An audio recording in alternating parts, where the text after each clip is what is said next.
No, I'm on. Okay, now here we go. So they're rooted, though, obviously, in really, really bad theology.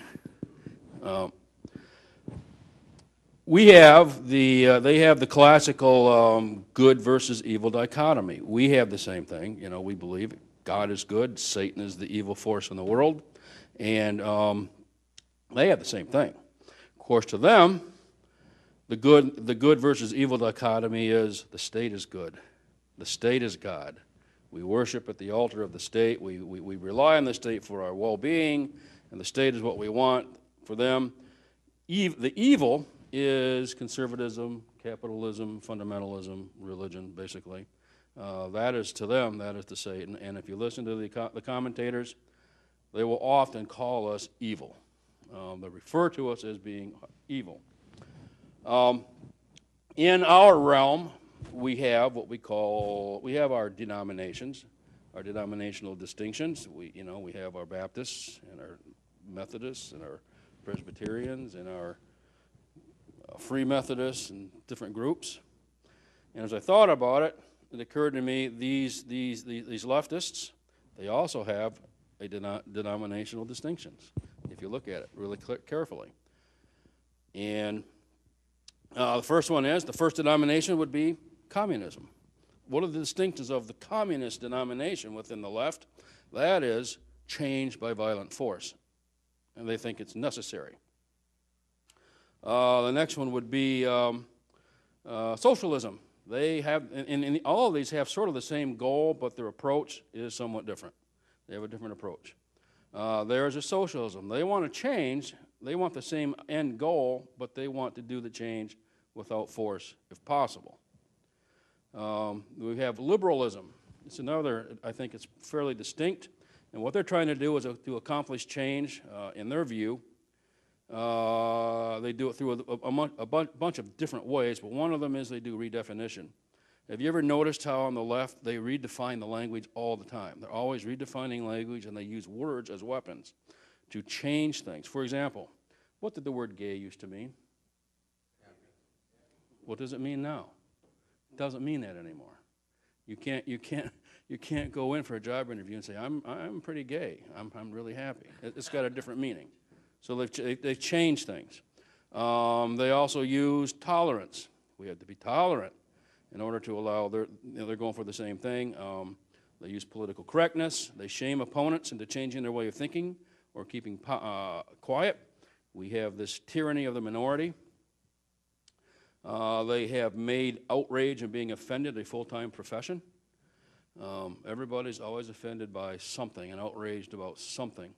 And I've always told my kids, I said, there are certain people in the world, when they wake up in the morning, they got one nerve left. And they roll it out there hoping somebody else step on it so they can be offended and be outraged over stuff. So what they have done is that they've engaged in a subtle seizure of control of the media, education, and society. And then the fourth one would be what I call progressivism. We've had those who have admitted, they've said, I am a progressive. Hillary Clinton was one. And what they do is they take the long view. They believe in achieving the same goal gradually by law and regulation.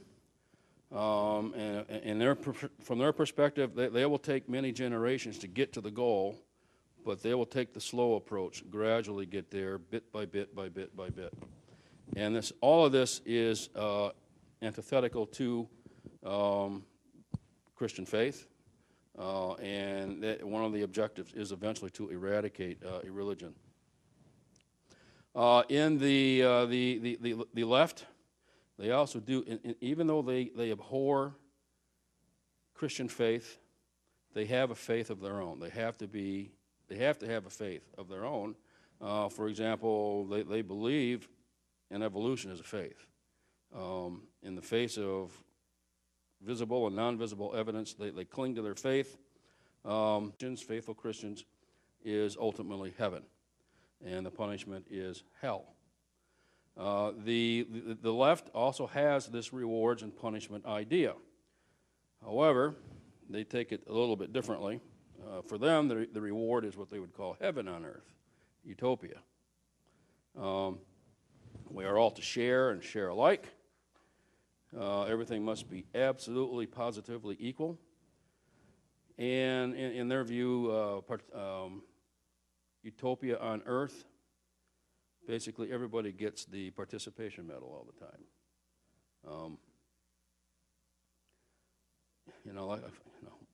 My sons have, been in wrestling a long time. Some tournaments we've been to, they give out participation medals. And I've noticed that the participation medals are little cheap plastic dollar store kinds of things that they hand out to these guys. But in that particular sport, even if you get a participation medal, you can't hide the fact that you did really bad on the mat in front of the whole gym. But their objective is equality of results, not equality of opportunity. They also believe in punishment. I would call it hell on earth, which takes the form of personal attacks, false accusations. You conform to their way of thinking, or you're belittled, bankrupted, driven in. Guy one time, we got yakking about this, and he was of the belief that the human race is part of the problem on the earth. We are the scourge. We make things all really bad. Even though the Bible tells us clearly in Genesis that when God created Adam, he commanded him to have dominion and to subdue the earth. And he went on about this, and I looked at him. I said, do you really believe that humanity is the problem on the earth? He said, I do.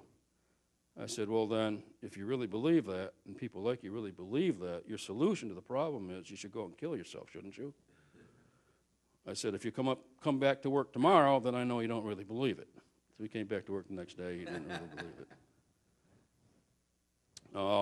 Another part of the religious doctrine is the end justifies the means. We saw this with the battle that happened over Judge Kavanaugh, all the lies and things they launched at him. They didn't care whether what they were saying was the truth or not. The end was to make sure he didn't get on the Supreme Court, and they did everything they could to keep him from getting there. Evolution is central to their doctrine. They believe that man is a product of process and not of the direct act of God. Corporations, they believe, are evil. Never mind that corporations are what provide us our jobs. The rich are the oppressors of the poor, although I've noticed it's interesting that some of the biggest socialists that we see, the biggest leftist radicals, are themselves filthy rich. They've got theirs, but they don't want anybody to have theirs or have it. I went to our website to see what we have. We have a statement of faith, and most churches, Bible-believing churches, do have one. And Hope Baptist Church's statement of faith is, we at Hope Baptist Church believe that the Bible is God's inspired and inerrant word, and that it is authoritative, profitable for all. God has sent Jesus Christ, his precious only begotten Son, to pay for our sins through his sacrificial death on the cross and resurrection to life. The Bible reveals interaction with his natural environment and with his social heritage. The individual born into a particular culture is largely molded by that culture. Fifth, the nature of the universe depicted by modern science makes unacceptable any supernatural or cosmic guarantees of human values. Sixth, the time has passed for theism, deism, modernism, and the several varieties of new thought.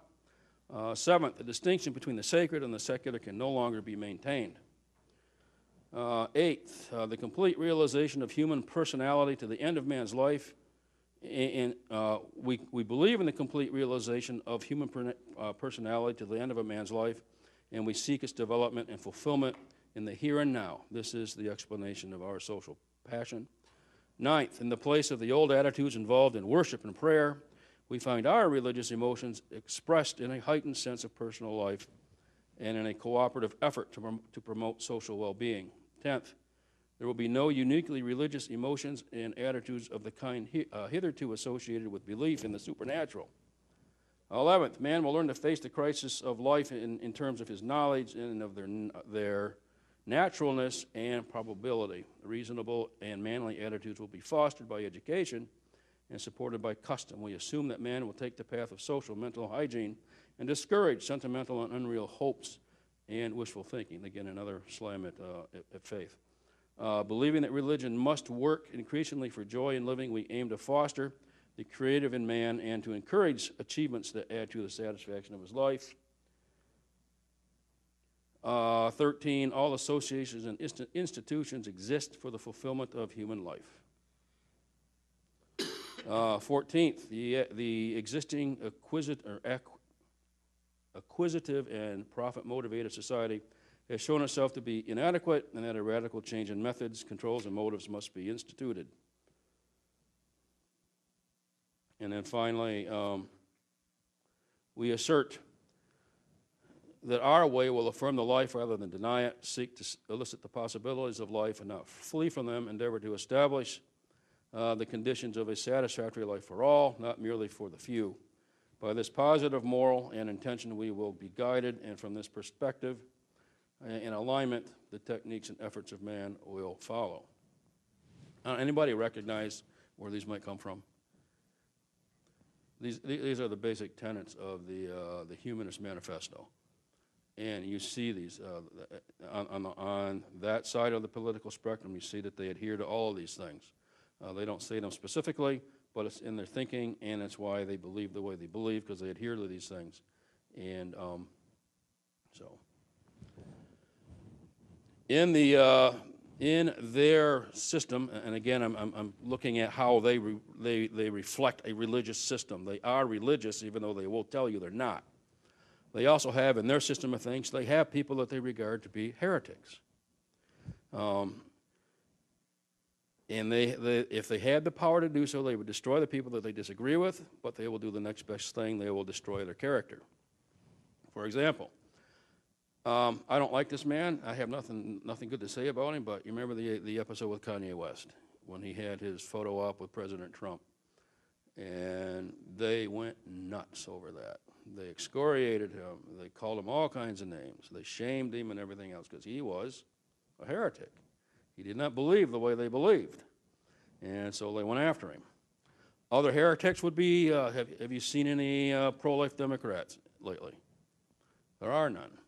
If you raise your voice as a pro-life Democrat, they will do everything in their power to drive you out. So you have to be, it goes back to one of their fundamental doctrines, pro-choice and abortion. If you're not a pro-choice abortionist, they will do everything they can to get you out of the party because you are, in their view, you're one of their heretics. Other heretics, from their point of view, would be people they disagree with. Clarence Thomas would be one. They hate him because he is a highly accomplished black African American who sits on the highest court of the land, and they can't stand the fact that he's an example for others. Others would be black. There are occasionally black conservative preachers around some of the talk shows, and they are also hated by the left because they are heretics to them. The left also has what I'd call a group of so-called apostles that they religiously adhere to, and these would include the likes of Karl Marx, Vladimir Lenin, Charles Darwin, and some others, Hegel, Nietzsche, and others. We have the Bible, which is the basis for our faith. They also have their own collection of sacred writings. They would be Das Kapital by Marx, The Ascent of Man by Darwin. Lenin wrote The State and Revolution, and others, and these are things that form the basis of their belief. We have, they even have what I think are their evangelists, the Clintons, the Obamas. One fellow who really disappointed me was this Joe Scarborough on MSNBC. I don't know if you recall back in '94 when the Republicans seized control of the House for the first time in 50 years.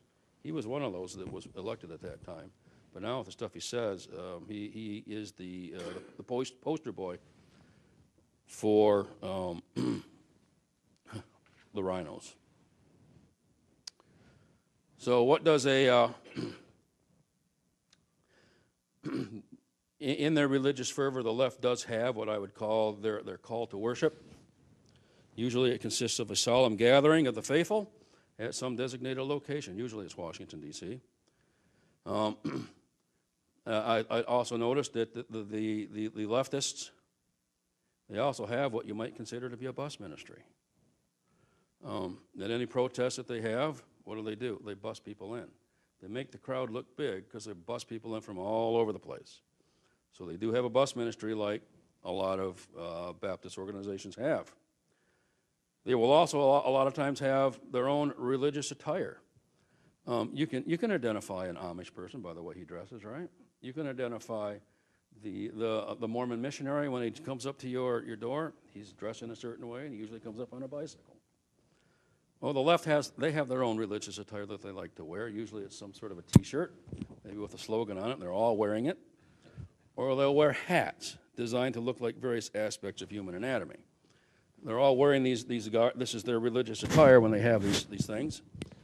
The honored speaker usually is on some sort of a raised podium or some series of steps where he's going to do his speaking. Usually it's on the steps of one of the Capitol buildings or whatever. And then there will be some sort of an invocation, a call to worship, you might say. They get on the megaphone and they start chanting their stuff.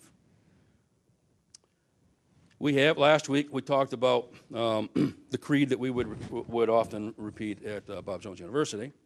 Well, the left, they have their own creeds, and they will recite these creeds in part, usually in just parts of it, and through their group chanting.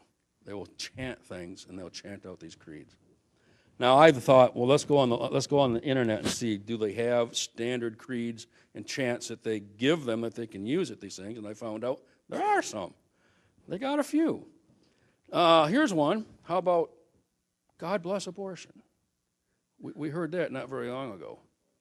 Then there's another one they said it's called Hey, Hey, Ho, Ho. And they have a blank line. You can fill the line in with whatever you want. And I recall Jesse Jackson, his was Hey, Hey, Ho, Ho. Western Civ has got to go. Gay, straight, black, white, same struggle, same fight.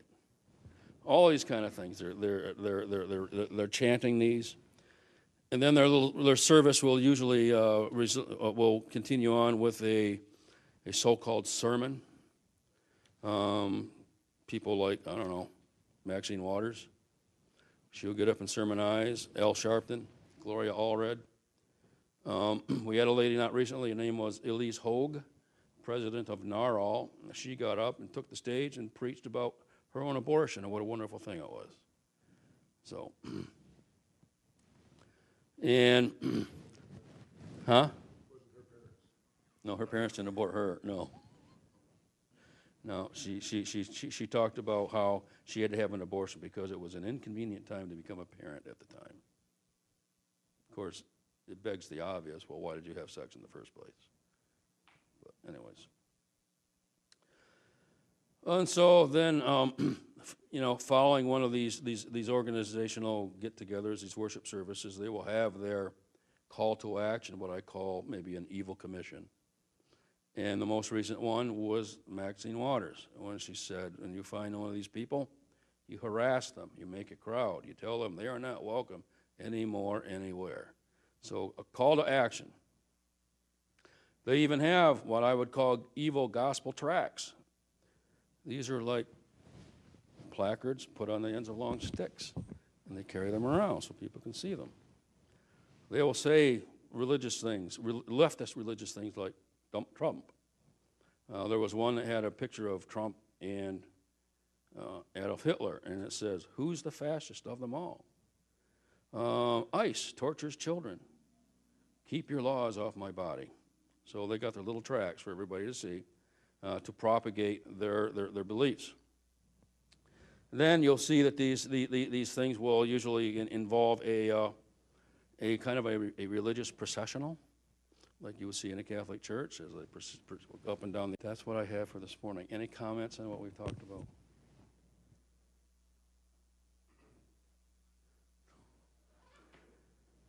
All right, I know this was a departure, and but I wanted to see how it flew.